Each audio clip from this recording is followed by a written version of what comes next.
Ce jour-là, Jésus était sorti de la maison et il était assis au bord du lac.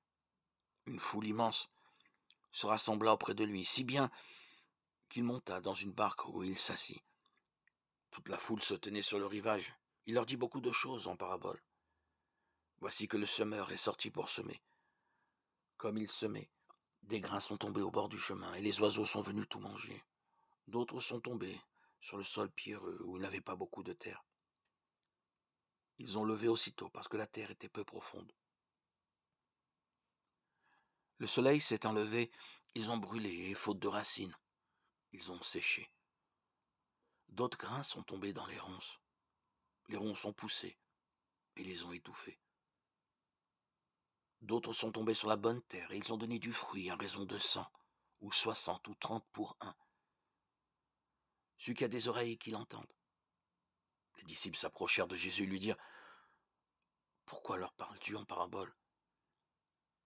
Il leur répondit: À vous, il est donné de connaître les mystères du royaume des cieux, mais à eux ce n'est pas donné. Celui qui a recevra encore et il sera donné dans l'abondance. Mais celui qui n'a rien se fera enlever même ce qu'il a. Si je leur parle en parabole, c'est parce qu'ils regardent sans regarder, qu'ils écoutent sans écouter, et sans comprendre. Ainsi s'accomplit pour eux la prophétie d'Isaïe. Vous aurez beau écouter, vous ne comprendrez pas.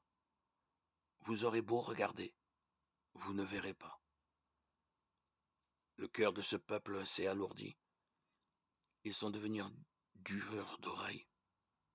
Ils se sont bouchés les yeux, pour que leurs yeux ne voient pas, que leurs oreilles n'entendent pas, que leur cœur ne comprenne pas, et qu'ils ne se convertissent pas.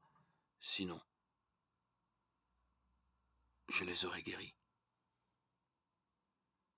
Mais vous, heureux vos yeux parce qu'ils voient et vos oreilles parce qu'elles entendent.